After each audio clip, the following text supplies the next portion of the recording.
40 साल क्यों लगे हमें राकेश शर्मा के बाद अब किसी को भेजने में, जबकि ये वाला शुभांशु वाला काम तो पहले भी हो सकता था, हमें अपना तो कुछ लगाना नहीं था। इनफैक्ट राकेश जी वाले में भी नहीं लगाया कुछ हमने, रशिया का ही साथ लिया था, तो फिर भी हमने 40 साल लिए। नहीं, ऐसे लग रहा है कि 40 साल लिए, लेकिन ऐसा नहीं कि इस बीच कुछ भी नहीं हुआ। नहीं, पर्टिकुलरली इसमें कि कोई भारतीय अंतरिक्ष में जाए, बिल्कुल उसके भी प्रयास किए गए हैं, लेकिन हम उनको भूल गए। अच्छा, प्लीज बताइए। एक प्रयास तो 84 फेल अटेम्प्ट भी जो है वो भी बताने चाहिए। एक प्रयास तो 84 के बाद ही शुरू हो गया था इमीडिएटली, कि भाई जो अमेरिका का शटल प्रोग्राम था उसमें एक इंडियन जाएगा। ये इंडिया और अमेरिका की एक एग्रीमेंट तब भी हो गया था कि 1985-86 में एक भारतीय जाएगा, तब की बात है। और 2 भारतीयों का सिलेक्शन भी हो गया था, और ये दोनों इसरो के वैज्ञानिक थे। आई डोंट थिंक कि आज के जनरेशन में किसी को पता भी है कि ऐसा भी हुआ था।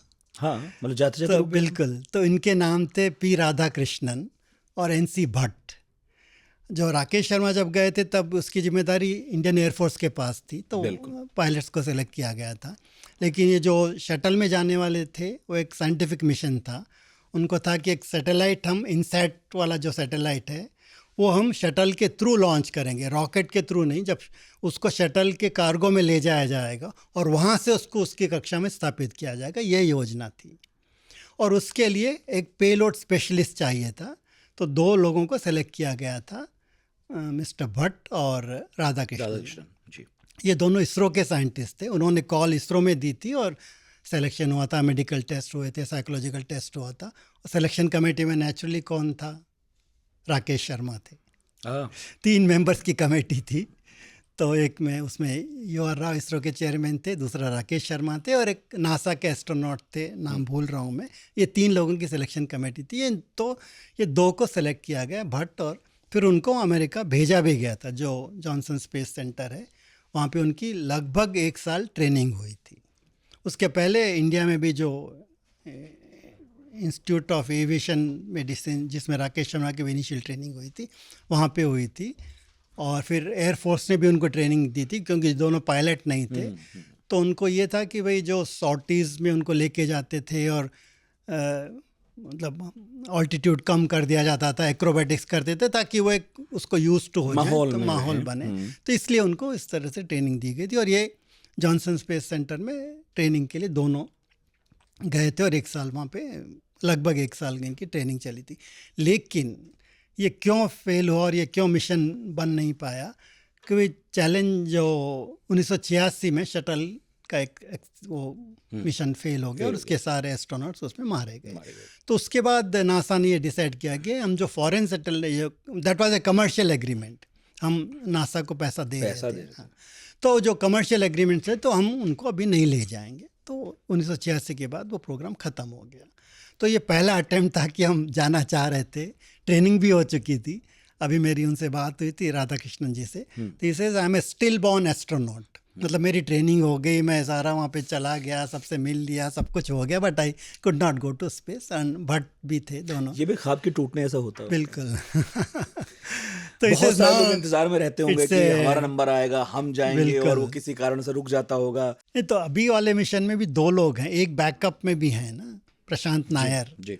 तो अगर इन केस क्वारंटाइन में कुछ हो जाए या एनी इवेंचुअलिटी, तो उनको भी उसी तरह से ट्रेनिंग दी जाती है जैसे राकेश के साथ रविश को दी गई थी वैसे। तो तब भी राधाकृष्ण और भट्ट दोनों भी को भी ट्रेनिंग दी गई थी, लेकिन अनफॉर्चुनेटली दोनों भी नहीं जा सके। सोच रहा हूँ कितना मुश्किल होता होगा किसी साइंटिस्ट के लिए ये ट्रेनिंग करना कि भाई वहाँ जाके ऐसे एक्रोबैटिक और ये सब भी होगा, और किसी एयरफोर्स के आदमी को ये समझाना कि यार ये वाले प्रयोग कर लेना ज़रूर है ना। सारी लिस्ट दे दी है दोनों तो हाँ, दोनों बिल्कुल अलग काम है, और आप एक साथ सबको नहीं भेज सकते हो। तो चुनना, ये प्रक्रिया कितनी मुश्किल है, किसे चुने? साइकोलॉजिकल टेस्ट होते हैं, मेडिकल टेस्ट होते हैं, और रेस्क्यू के टेस्ट होते हैं। जैसे एक टेस्ट वो बता रहे थे राधाकृष्णन की, तब था, अब भी उसी तरह से ना, जैसे आपको एक किसी छोटे से मॉड्यूल में रख दिया जाता है, इतना ही, जिसमें आप बैठ सकते हो, और उसको बहुत भारी स्पीड से सेंट्रीफ्यूज की तरह घुमाया जाता है, और कई जगह आपको ड्रॉप कर दिया जाता है बिल्कुल अंधेरे में, तो ताकि रेस्क्यू के लिए भी आप तैयार रहें। और कुछ ट्रेनिंग पूल में भी होती है, वाटर पूल में भी, ताकि आप, तो इस टाइप की कई टाइप की ट्रेनिंग था। तो ये पहला अटेम्प्ट था, वो जो तभी 80 के दशक में ही था, ख़त्म हो गया। उसके बाद जब नासा ने रिज्यूम किया कि भाई फॉरेनर्स को ले जाने के लिए, तब फिर शटल में भी प्रॉब्लम्स आने लगे और फिर ISS की तैयारी शुरू हो गई। तो 90s में, लेकिन 90s में हम क्यों नहीं मूव कर पाए कि हमारे चैलेंजेस दूसरे थे। जैसे हमारा रॉकेट में प्रॉब्लम्स आ रहे थे, GSLV बनने में प्रॉब्लम आ रहे थे, और डिप्लोमेटिकली हम अमेरिका के साथ उतने अच्छे संबंध नहीं थे। तो फंड भी कम हो गए होंगे हमारे। 90s में तो हम सोने गिरवी रख रहे थे। तो ये प्रॉब्लम आई थी कि उसकी वजह से हम उसमें नहीं पढ़ पाए। मतलब मैं ये ऐसे टोक के बोला क्योंकि कई बार हम ना बहुत आइसोलेशन में चीजें देखते हैं, लेकिन हमें ये समझ में आना चाहिए कि डिप्लोमेसी भी होती है, पूरा अर्थशास्त्र शामिल होता है, तो सब कुछ जब माहौल अनुकूल हो तब एक ऐसी चीज होती है, तो बहुत ही मुश्किल बात है। और दूसरा अटेम्प्ट हुआ था 2013 में। अटेम्प्ट कहेंगे या it was just a proposal. एक MOU साइन हुआ था रशिया के साथ कि एक ह्यूमन स्पेस की हम ट्रेनिंग देंगे, और हम आपके सोयूज़ में भी, जिस तरह ISS में अमेरिका ले जाता है, सोयूज़ भी एक, उसको भी एक कमर्शियल उन्होंने अब उसको कन्वर्ट कर दिया, वो भी फ्रेंडली कंट्रीज़ को लेके जाते हैं, एक फॉर ए फ़ी। तो वो भी एक प्रपोजल था, और ये भी निश्चित किया गया था कि 2 इंडियंस को वहाँ पे ट्रेनिंग दी जाएगी और वो हमारे लिए तैयारी करेंगे। लेकिन फिर सरकारें बदली या जो भी हुआ, उसको it was just an MOU, memorandum of understanding, कि ऐसा हो सकता है, कोई फॉर्म एग्रीमेंट नहीं था। तो ये 2 अटेम्प्ट इतने 40 साल में हुए हैं, और फिर बाद में 2008 और चंद्रयान, और तो फिर प्रायोरिटीज़ बदलते रहे, और फिर ये इसकी भी तैयारी, ह्यूमन स्पेस मिशन की भी तैयारी काफ़ी सालों से चल रही है ना भाई। ह्यूमन स्पेस फ्लाइट का प्रपोजल जब इसरो से आया, तब जब 2017 में अनाउंस हुआ कि 2022 तक छोड़ेंगे, वो नहीं हो पाया। तो फिर ये लगा कि क्यों नहीं हम ISS की एक अपॉर्चुनिटी उसको ले। दैट्स और वो शाश्वत प्रश्न ये भी कि आदमी वहाँ जाके करेगा क्या, जो होना है हो चुका, बिना आदमी के जाए भी काम हो ही रहा है। बिल्कुल।